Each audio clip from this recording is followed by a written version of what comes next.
Quero cumprimentar a igreja com a doce e bendita paz do Senhor. Quantos estão felizes essa noite? Bendito seja o nome de Jesus, nesse ambiente espiritual, esse ambiente gostoso, em que nós cantamos e declaramos que a promessa ainda está de pé. Queridos, sem perca de tempo, eu quero fazer uso de um texto da Palavra de Deus, convidar a igreja para me acompanhar nesse texto, no Evangelho de Jesus, segundo as narrativas de Lucas, capítulo 10, versículo 35, ou melhor, versículo 25 ao 35. Um texto bem conhecido de todos. Quero louvar a Deus por essa oportunidade, louvar a Deus pela vida do nosso pastor, por nos confiar a oportunidade de poder estar ministrando a palavra de Deus, que o Espírito de Deus possa continuar falando aos nossos corações, usando a minha boca nessa noite, para que uma palavra dele possa ter encontro, possa alcançar a sua vida e o seu coração. Se você não encontrou ainda, já está aqui no telão o texto que nós vamos ler.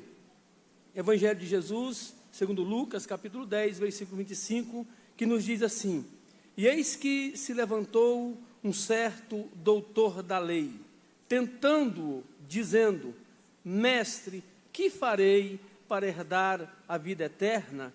E ele lhe disse: Que está escrito na lei? Como lês? E respondendo ele, disse: Amarás ao Senhor teu Deus de todo o teu coração, e de toda a tua alma, e de todas as tuas forças, e de todo o teu entendimento, e ao teu próximo como a ti mesmo.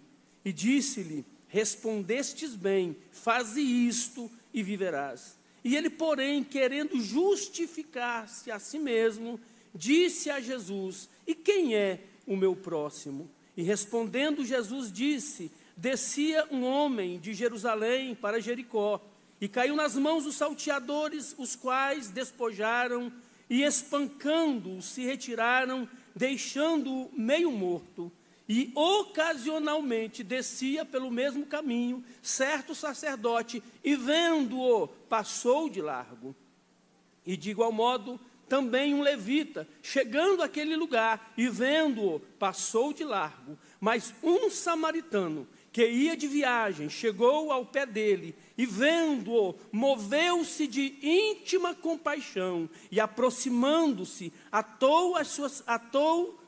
atou-lhe as feridas, aplicando-lhes azeite e vinho, e pondo sobre a sua cavalgadura, levou-o para uma estalagem e cuidou dele. E partindo ao outro dia, tirou 2 dinheiros e deu-os ao hospedeiro e disse: Cuida dele, e tudo o que demais gastardes, eu te pagarei quando voltar. Você pode dar um glória a Deus, um amém, bem forte por essa palavra? Queridos, como eu disse, é um texto conhecido da igreja, mais conhecido como a parábola do bom samaritano. E essa parábola, ela é contada graças a intervenção maliciosa, capciosa de um certo doutor da lei. Esse doutor da lei, ele interpela Jesus, e o versículo 25 deixa bem claro qual era a sua intenção. E eis que se levantou um certo doutor da lei, tentando-o, dizendo. Então, nós observamos que a intenção desse moço, desse rapaz, que o texto diz que ele era um mestre da lei, um doutor da lei, na verdade ele não estava interessado em aprender de Jesus. Na verdade ele não estava interessado em ouvir Jesus, em querer conhecer a Jesus. Na verdade, ele estava interessado em apanhar Jesus em alguma falha, porque eles não aceitavam, eles não reconheciam a autoridade rabínica de Jesus, eles não reconheciam a autoridade com que Jesus exercia o seu ministério. Então, o tempo todo, eles estavam mandando alguém a fim de interpelar Jesus, para que Jesus pudesse, de alguma forma, cometer algum erro ou algum equívoco, para assim eles justificarem a condenação de Jesus. E ele vem, aparentemente, a intenção dele era boa, porque a pergunta dele na verdade, o que todos deveriam querer saber. Qual é a pergunta dele? E ele disse, o doutor da lei dizendo, mestre, que farei para herdar a vida eterna? Perceba, meus irmãos, que a pergunta dele, o argumento dele, ou a inquisição dele, é justa, é pertinente. Como eu disse, deveria ser a preocupação de toda a humanidade, querer saber como herdar a vida eterna. Mas, na verdade, ele não estava preocupado com isso, como eu disse. E aí Jesus, sabendo da intenção dele, Jesus disse, que está escrito na lei? Como lês? E aí, irmãos, é impressionante a maneira como ele expressa o conhecimento da Torá, o conhecimento da lei. E ele diz, amarás o Senhor teu Deus de todo o teu coração, e de toda a tua alma, e de todas as tuas forças, e de todo o teu entendimento, e ao teu próximo como a ti mesmo. E Jesus, sabendo da intenção do seu coração, Jesus prossegue. E Jesus diz para ele, e respondendo, respondeste bem, faze isso e viverás. E aí ele, não se contentando, ele diz, porém querendo justificar-se a si mesmo, disse a Jesus, e quem é o meu próximo? E aí Jesus não resolve respondê-lo diretamente. Jesus resolve então contar uma história, contar uma parábola. Nós sabemos que as parábolas são histórias fictícias para elucidar verdades que ainda não estão aparentes. E aí Jesus conta-nos essa parábola. E aí Jesus diz, descia um homem de Jerusalém para Jericó. E quando ele descia, ele foi apanhado pelos salteadores. Os salteadores, além de despojá-lo, espancá-lo, deixou-o meio morto. E aí Jesus vai tocar na classe que esse doutor da lei pertencia. Aí Jesus disse, ocasionalmente, descia pelo caminho um sacerdote. E vendo-o, ou seja, o sacerdote passa de largo, não é porque não percebeu, ele passa de largo por uma decisão, porque Jesus disse que, vendo-o, passou de largo. E de igual modo, também um levita, que vendo aquele homem caído, meio morto, não fez nada, também passou de largo. Então Jesus agora está mostrando para o doutor da lei, que a classe a quem ele pertencia, os sacerdotes, os levitas, os mestres da lei, que representava a religião da época, o sistema religioso, se deparou com esse homem que estava caído, mas na representação do sistema religioso, não foram capazes de resolver o problema daquele homem caído. E agora Jesus se inclui na história. Só que Jesus não se inclui falando dele na primeira pessoa.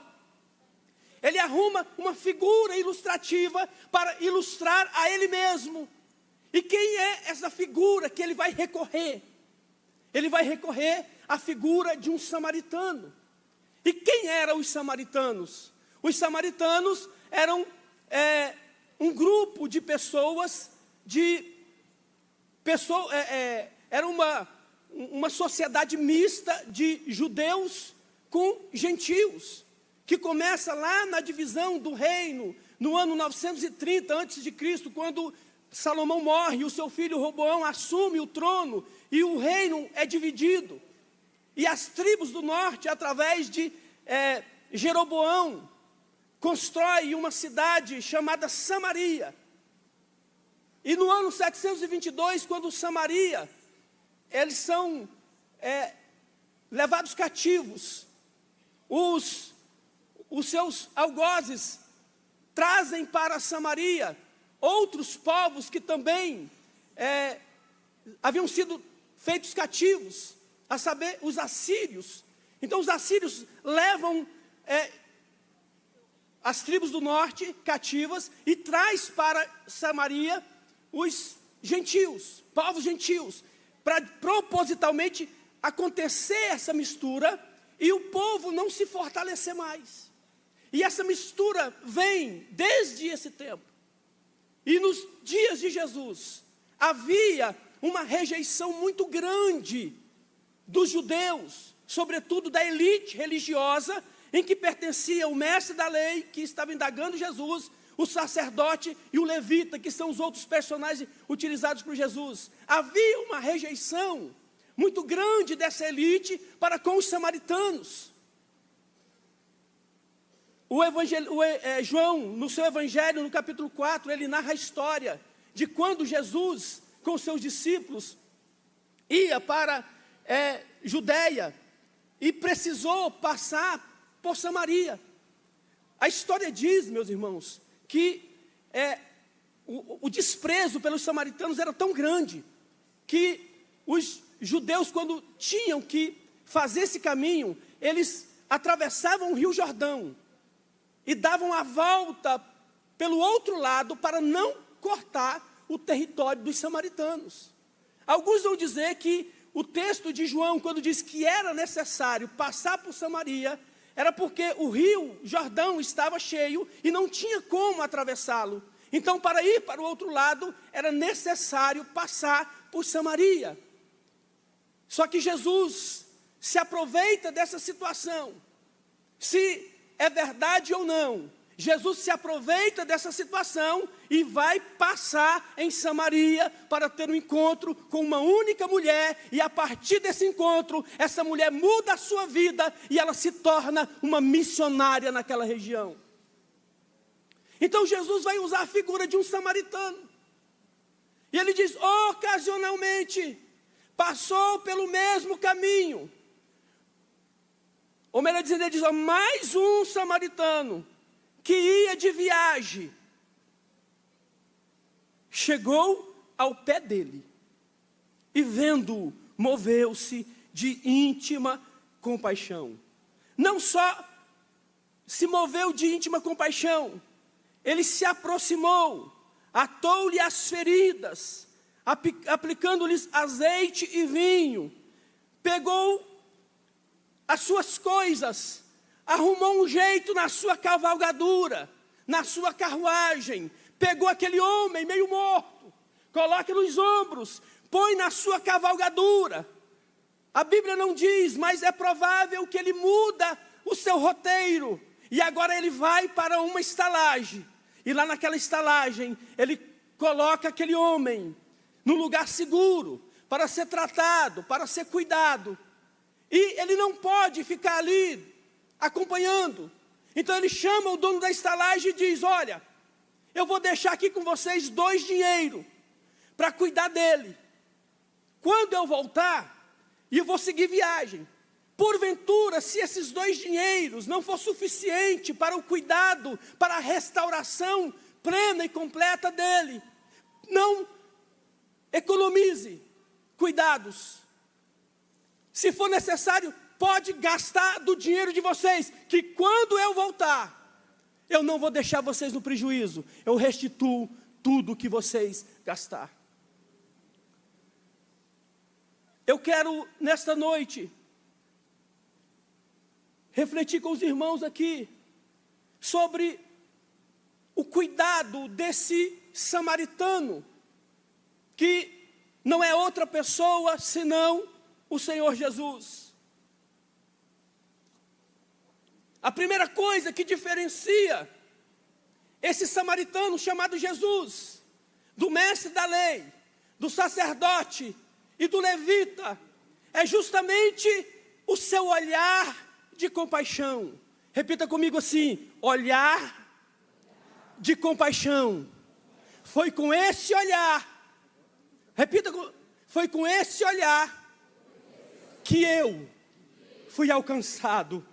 E é por isso que nós estamos aqui nessa noite. Aleluia! O sistema religioso representado pelo mestre da lei, pelo sacerdote e pelo levita, viram. O versículo 31 e o 32 é muito claro. E ocasionalmente descia pelo mesmo caminho certo sacerdote, e vendo-o, passou de largo. Ele não tinha desculpa.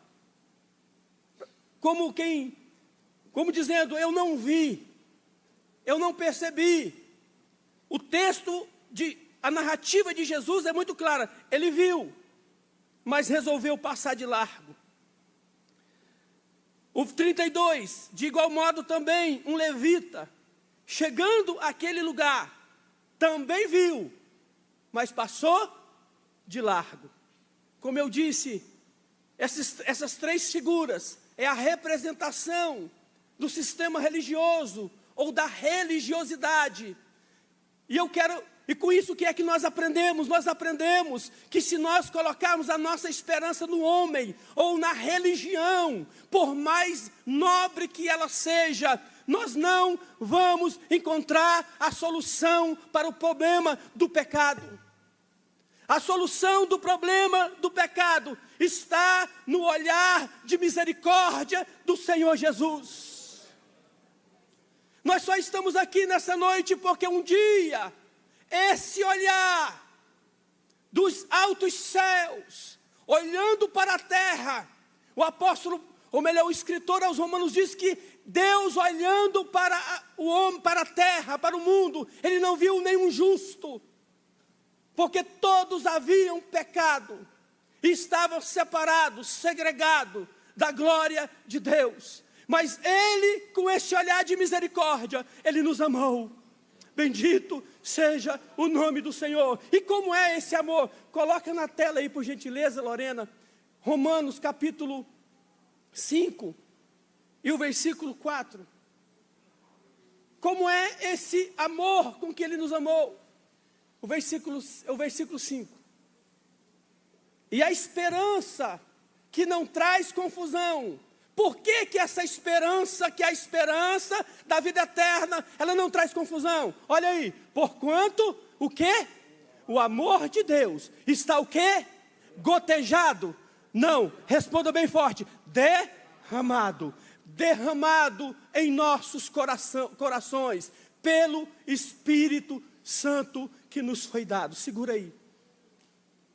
Por que que nós estamos aqui? Porque nós somos alcançados por um olhar de misericórdia. E esse olhar de misericórdia estava carregado de amor.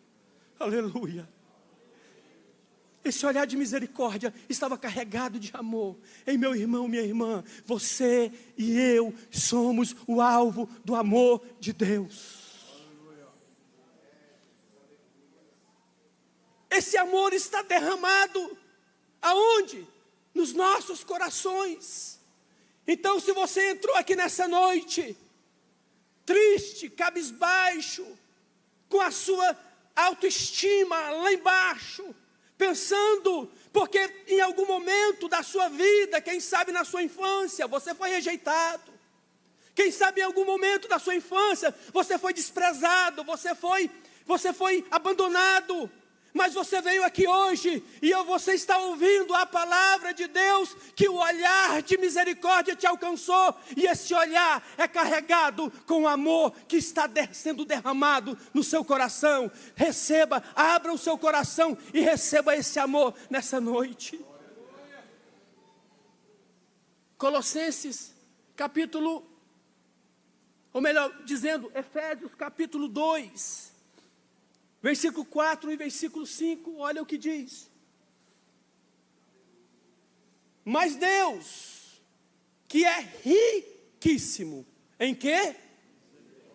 Deus que é riquíssimo em misericórdia, pelo seu muito amor, que nós já vimos que foi derramado, está sendo derramado em nossos corações, pelo Espírito Santo, pelo seu muito amor, com que nos amou. Próximo. Estando nós ainda mortos em nossas ofensas, nos vivificou, juntamente com Cristo, pela graça nós somos salvos. Pela graça nós somos salvos. Não é pelo nosso mérito. Por mais que você seja alguém que tem muitas virtudes, por mais que você seja alguém engajado em atividades que tem o outro como alvo, isso não é suficiente para estarmos aqui hoje. Se você está aqui hoje, é porque a graça do Senhor, com esse olhar de misericórdia, nos alcançou. Então Ele nos amou. Mas o texto que nós acabamos de ler também diz que Ele nos vivificou. Receba vida nessa noite, meu irmão, minha irmã. Você que está nos assistindo pelas redes sociais, quem sabe você está pensando em dar cabo, em dar fim à sua própria vida. Nessa noite eu estou falando de um homem que veio para dar vida e vida em abundância. Seja vivificado na sua alma nessa noite. Bendito seja o nome do Senhor. Mas além de nos ver com um olhar de misericórdia, o que mais esse samaritano bom fez? Olha o versículo 34.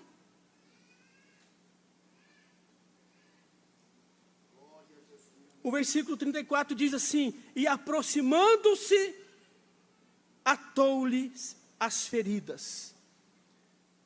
Essa primeira parte. Enquanto o sistema religioso representado pelo mestre da lei, pelo sacerdote e o levita, apenas viu e seguiu o seu caminho. Alguns comentaristas acreditam que o fato do sacerdote e o levita não terem feito nada, é porque muito provavelmente eles estavam talvez em um período que estava servindo no templo.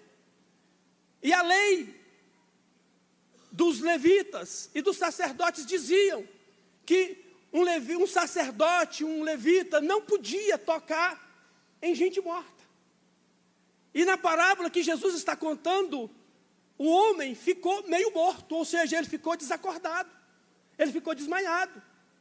É possível, talvez na cabeça do sacerdote e do levita, eles tenham pensado, é possível que ele não esteja morto, mas e se tiver? Eu vou me tornar impuro. Eu vou ficar por um tempo impedido de exercer o meu ofício. Perceba que se isso for verdade, por causa da posição, por causa do ofício, ele preferiu correr o risco de deixar alguém que ainda estava vivo morrer. Mas o samaritano, que era desprezado, que não tinha nada a perder, quando ele vê, ele não só se contenta em ver, o seu coração se enche de misericórdia, e ele se aproxima. Ele percebe que aquele homem está ferido, e aí o que ele vai fazer? Ele vai pegar dos seus materiais pessoais, dos seus recursos pessoais, ele vai pegar azeite e vinho. E o que ele vai fazer? Olha o texto. Ele vai fechar as feridas daquele homem. Porque o verdadeiro evangelho, ele não expõe feridas, ele fecha feridas. A religião pode abrir feridas. A religião pode não somente abrir feridas, ela pode não curar feridas, mas o verdadeiro evangelho, ele cura feridas. E nessa noite, esse evangelho está sendo pregado. O samaritano bom, que nessa parábola, ele não somente vê, Ele se aproxima. Ele está aqui nessa noite. E se houver feridas abertas aqui na sua alma, no seu coração, Ele está aqui com o bálsamo para levar cura e alívio para a sua ferida. Então, o que Ele faz? Além de olhar, desse olhar de compaixão, Ele faz exatamente isso. Ele promove cura e alívio para aquele homem que está ferido. Ele vai pegar do seu azeite. O azeite aqui tem a função analgésica e cicatrizante. Ele vai pegar também do vinho. O vinho aqui, ele tem a função antisséptica, antibacteriana. Muito provavelmente ele usa o vinho para lavar as feridas, para desinfeccionar. E depois ele vai colocar o azeite e vai atar, vai cobrir aquelas feridas. Bendito seja o nome do Senhor. Quem sabe a dor que você carrega hoje no coração é porque alguém que se fez de amigo, ou que você achava que era seu amigo, você abriu o seu coração, e essa pessoa, ao invés de te ouvir, ou melhor, ela te ouviu, mas ao invés de te ajudar, ela te expôs, e essa exposição gerou uma ferida no seu coração. E você já está há anos com essa ferida. Você tem perdido o sono. Você tem deixado de prosperar em algumas áreas por causa dessa ferida. Eu quero dizer que quem abriu essa ferida não vai voltar para fechar. Mas alguém que não precisava, ele está aqui para fechar, para curar esta ferida. Bendito seja o nome do Senhor. É por isso que o autor aos Hebreus diz que nós não podemos nos privar da graça de Deus, para que nenhuma raiz de amargura, eventualmente brotando, venha nos causar dano. A graça de Deus está aqui nessa noite como um antídoto. A graça de Deus é suficiente para curar as tuas feridas. Receba alívio, receba cura para as tuas feridas nessa noite. Deixe de olhar para a tua família, deixe de olhar para a tua infância, para parentes que você confiou, para alguém que deveria ter cuidado de você e não cuidou, e você foi exposta ou exposto, e você carrega traumas. Nessa noite, a cura para o teu trauma, a alívio para a tua ferida. Bendito seja o nome do Senhor.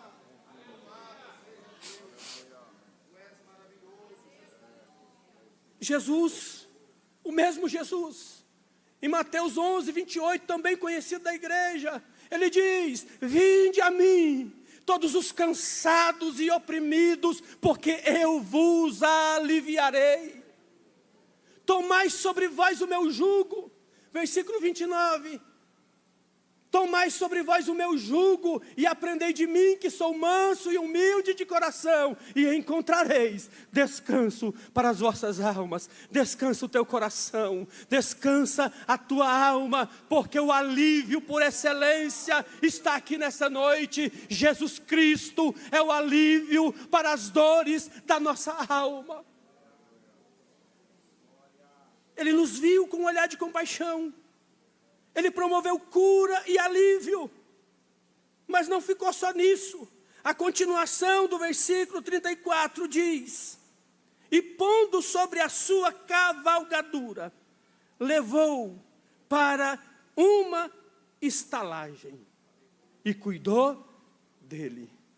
Ele poderia ter ali feito os primeiros socorros, os primeiros atendimentos, e se fosse hoje, talvez, chamar o SAMU, chamar alguém responsável.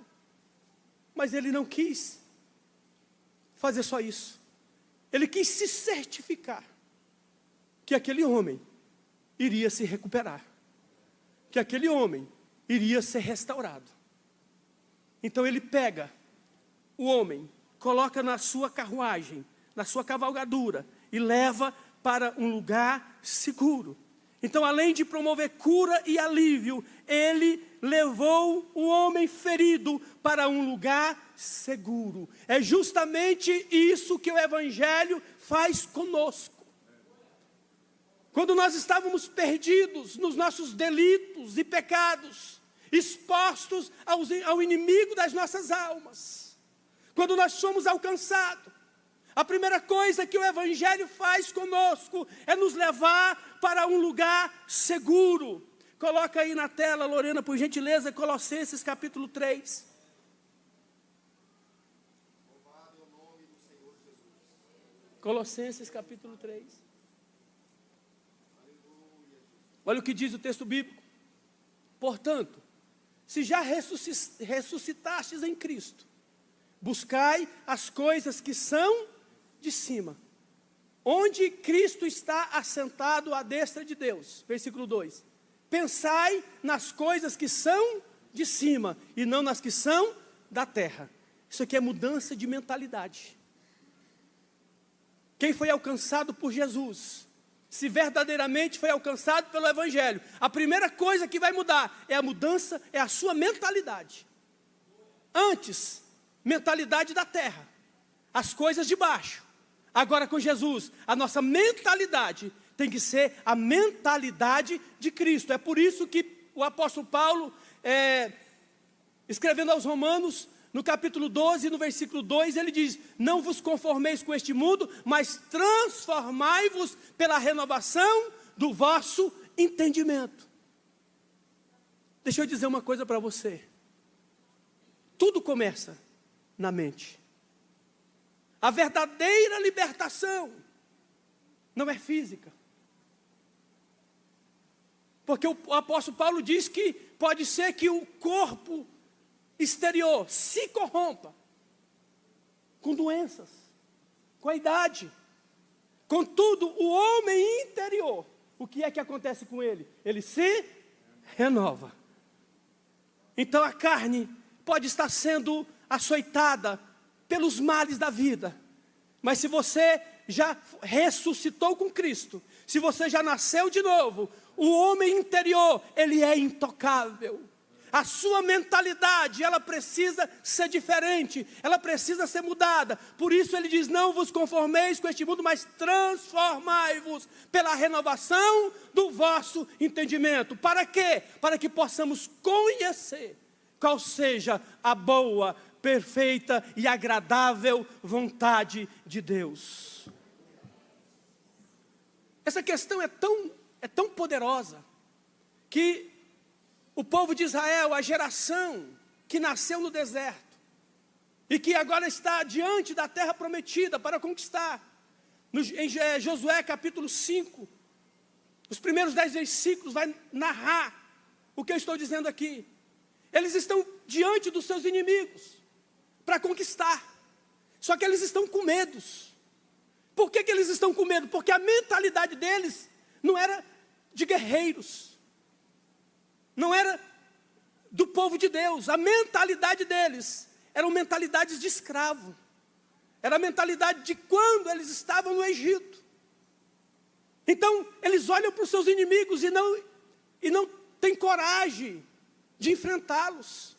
Só que o mesmo texto vai dizer que os seus inimigos, quando olhavam para eles, os inimigos se derretiam de medo por causa do que já havia ouvido sobre o Deus de Israel. Os inimigos estavam se derretendo de medo, mas com a mentalidade de escravo, eles estavam pior do que os inimigos. Aí Deus chama Josué e promove a circuncisão do povo, para que a vergonha da escravidão fosse tirada do meio deles. E aí, então, depois que a vergonha da escravidão é tirada, a mentalidade deles são mudada, eles vão e vencem os seus inimigos. Então, volta lá em Colossenses.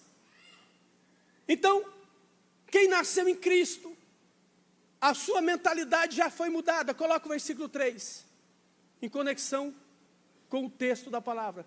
Porque já estáis mortos, e a vossa vida está o quê? Escondida em Cristo, em Deus. A vossa vida, pode deixar lá, é o 3. A vossa vida está escondida com Cristo em Deus.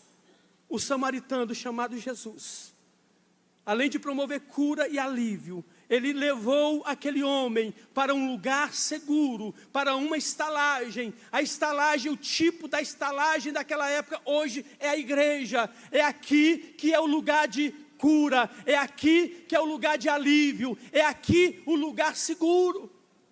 Mas aí alguém pode dizer, mas na igreja tem muitos problemas. Tem. E talvez o problema da igreja seja você. Mas tem problema? Tem, mas também tem solução. Tem cura, tem alívio. Eu costumo dizer que a igreja tem problema porque a igreja é um hospital. Que depois que o paciente é curado, ele não recebe alta. Ele é promovido a cuidador, a enfermeiro, a técnico, a médicos, para ajudar, curar os que estão chegando. Talvez você tem reclamado da igreja porque você só está vendo gente igual você, com problema. Mas tem cuidadores, pessoas que já foram curadas e estão aqui para te dar cura, para promover alívio. E aqui, e a igreja, todos nós sabemos que ela é o corpo de Cristo. E o que é que a palavra está dizendo? Que nós em Cristo estamos escondidos em Deus. O máximo que o inimigo pode tocar é o nosso corpo. Mas a nossa alma, o nosso espírito está guardado nele. Bendito seja o nome do Senhor.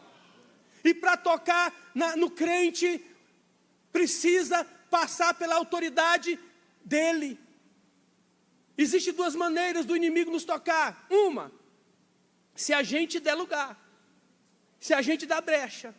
Mas se a gente fizer a nossa parte, ele só vai nos tocar se Deus permitir. A história de Jó está aí como exemplo. Satanás não deu um passo além do limite que Deus havia estabelecido. Então fique tranquilo, descanse o teu coração, porque você está guardado, você está seguro. E para concluir,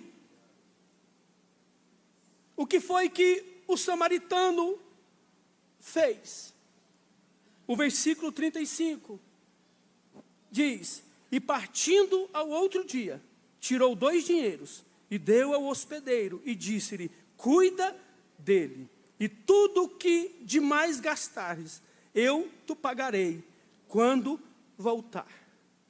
O que foi que o samaritano fez? Ele se comprometeu com o seu tempo e com os seus recursos. Foi exatamente o que Cristo fez por nós. 3 anos e meio. Depois você lê Filipenses capítulo 2, a partir do versículo 5. Durante 3 anos e meio, ele abriu mão da sua glória, da sua majestade, das prerrogativas da sua divindade, e se comprometeu comigo e com você. Mas por que é que ele fez isso? Porque ele, sendo Deus, na condição da sua majestade e da sua glória, muito provavelmente, jamais o homem se identificaria com ele. Porque quando nós olhamos para o Pentateuco, no livro de Êxodo, nós vamos ver Deus pela primeira vez manifestando o seu desejo de estar entre nós. Mas o desejo de Deus não era estar entre, era estar em, dentro de nós, por meio do seu Espírito. Mas Deus vai manifestando a sua vontade, a sua revelação, paulatinamente. Então ele pede para Moisés construir um tabernáculo, um lugar, para que ele pudesse habitar. Então por muito tempo, prevaleceu o entendimento de que Deus habita em lugares, que Deus está em coisas. Mas o próprio Jesus agora, ele vai dizer para os seus discípulos, que ele mesmo não habita em templos feitos por mão de homens, e nem em coisas. Deixa eu dizer para você, Deus só está neste lugar, não é por causa do templo bonito, Deus está aqui por causa de mim e por causa de você.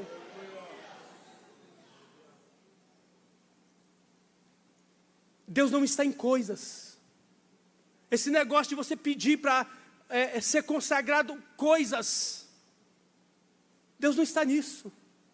Deus está em pessoas. E se Deus estiver na sua vida, aonde você chegar, aonde você colocar o pé, Ele chega junto, Ele coloca o pé junto. É por isso que Abraão e Ló, isso está muito claro. Quando Abraão e Ló se separam, Ló escolhe o melhor da terra, não sobra nada para Abraão. Por que Ló escolhe aquela terra? Porque a terra era boa. Mas Deus não está em lugares.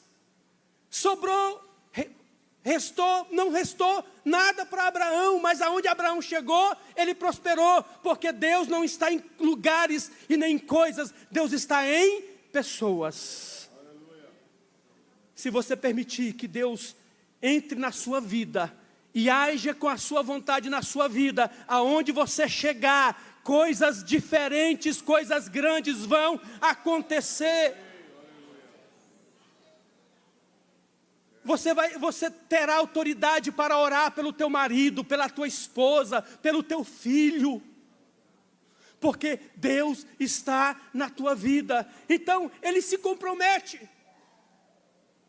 Investindo tempo. Então, começa lá no Antigo Testamento. Manifestando o desejo de habitar entre. Mas não era entre, era em nós. E agora?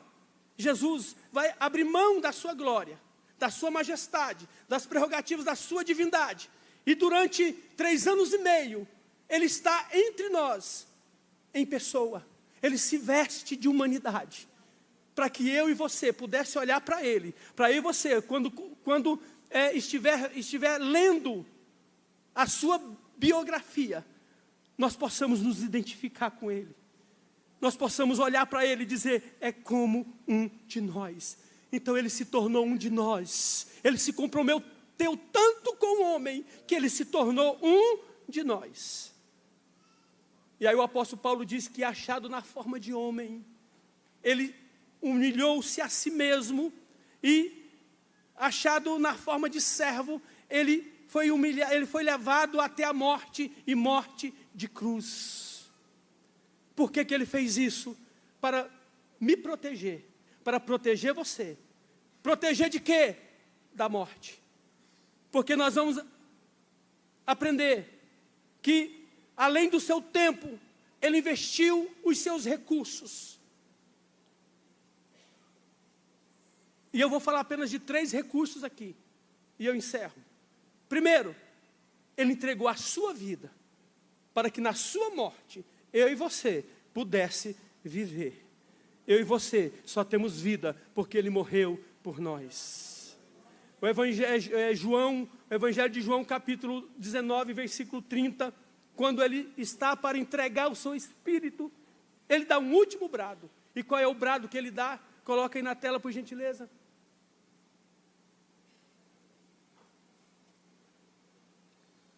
E quando Jesus tomou o vinagre, disse, está consumado, está consumado. E inclinando a cabeça, entregou o seu Espírito. O último brado de Jesus, antes de entregar a sua vida por mim e por você, foi, está consumado. Que do grego quer dizer, totalmente pago. Aleluia. Ele está dizendo, Pai, a dívida do Adailto, a dívida do José, a dívida da Maria está paga, mas não está paga parcialmente, ela está totalmente paga. A dívida do seu pecado, meu irmão, minha irmã, foi paga.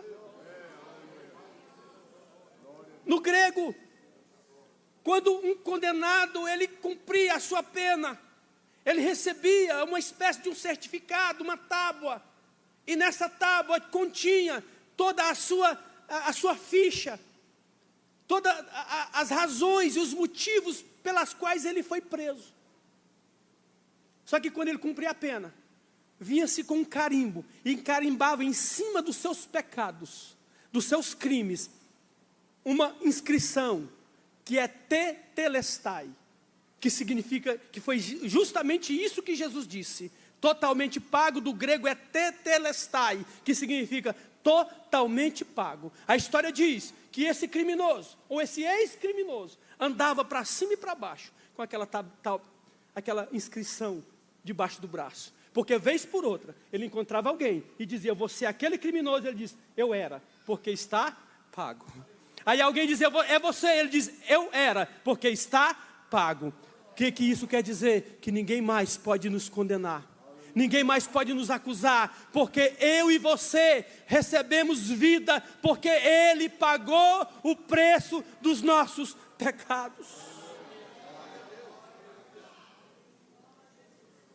Segundo recurso que Ele nos deu. 1 Pedro capítulo 1, versículo 18 e 19. Diz que nós somos comprados por bom preço. E que bom preço é esse? O preço, sabendo que não foi com coisas corruptíveis como prata, ouro, que fostes resgatado da vossa vã maneira de viver, que por tradição recebeste dos vossos pais. Versículo 19, mas com o precioso sangue de Jesus. Ele deu o seu sangue, Ele verteu o seu sangue para pagar a dívida do nosso pecado. O inimigo das nossas almas não pode nos acusar, porque Ele pagou o preço, e o preço que Ele pagou foi preço de sangue. A terceira coisa que Ele nos deu, foi a sua justiça. Romanos capítulo 5, versículo 1. O que diz aí? Tendo sido, pois, justificados pela fé, temos paz por nosso Senhor Jesus Cristo. A terceira coisa que Ele nos deu foi a sua justiça. Repita comigo, justiça. Justiça. O que significa isso? É a justiça dEle, que dá-nos a autoridade, ou ousadia, que o pastor Gesiel pregou ontem aqui na ceia, para podermos entrar na presença dEle. Por que é que hoje eu e você podemos ter acesso à presença dEle? Por causa da sua justiça. Mas o que isso significa? Significa que Ele pegou a minha culpa, as nossas culpas, colocou sobre os seus ombros, e levou para a cruz. E pagou o preço na cruz, pegou a sua justiça e colocou sobre os nossos ombros. Agora, quando o Pai olha para mim e para você, pela ótica do Filho, Ele não vê nenhuma culpa, mas Ele vê a justiça do Filho, e a nossa culpa já foi condenada na cruz do Calvário. Eu e você hoje podemos entrar na presença dEle, porque temos paz com Ele. Que Deus em Cristo Jesus abençoe a sua vida. Nosso pastor está pedindo para fazer o apelo, e eu gostaria de saber se há entre nós alguém que veio nos visitar, veio a convite, e diante dos louvores, das mensagens cantadas e da palavra de Deus, esse samaritano bom, esse samaritano que nos olhou, nos viu com um olhar de misericórdia, que não hesitou em se aproximar, em se identificar conosco, em nos abraçar, em curar as nossas feridas, em levar-nos para um lugar seguro e a investir tempo e recursos em nós. Esses mesmos recursos está disposto hoje para investir na sua vida.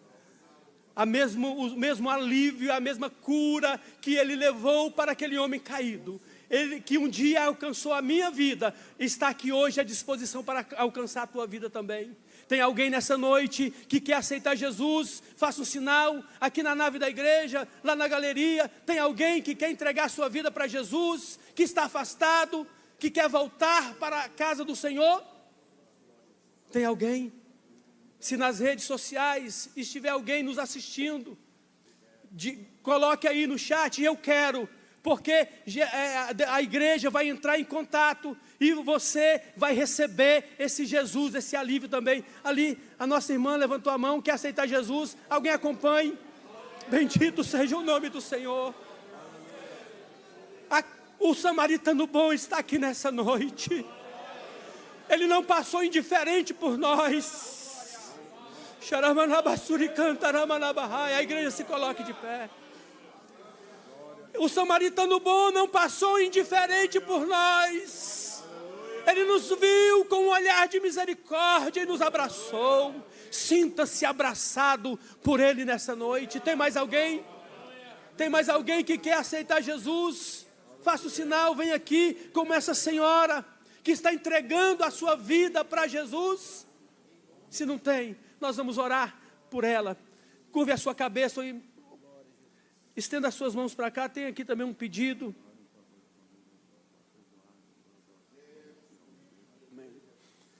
Tem aqui um pedido de oração. Maria Odília pede oração por seu filho que está preso, para Deus visitar ele lá, que está há 11 anos. O samaritano que visita quem está caído na beira da estrada, visita também os encarcerados. Aleluia. Vamos orar também pelo pastor Eduardo, nosso pastor que dirige a nossa subcongregação de Brodowski, que a sua mãezinha partiu para a eternidade. Então, que o Senhor possa confortar toda a sua família, e nós sabemos que nesse momento só o Espírito de Deus pode confortar. Então, vamos orar por esse pedido de oração e interceder também pela família enlutada do nosso irmão, pastor Eduardo. Estenda as mãos para cá. Pai, em nome de Jesus. Aleluia. Aleluia. Nós estamos na Tua presença, Pai. Estende as Tuas mãos misericordiosas. O Senhor, que a Tua palavra nos diz que é riquíssimo em misericórdia e em amor. Visita agora, Senhor, esta senhora que está entregando a sua vida para Ti, como aceitando o Senhor como o Salvador da sua alma. Senhor, escreve o nome dela agora no livro da vida. Arranca, Senhor, todo mal, toda tristeza, toda angústia, toda frustração, e substitui pela doce presença do Teu Espírito. Fortalece, Senhor, a alma dela. Senhor, gera fé para abraçar, Senhor, o Evangelho.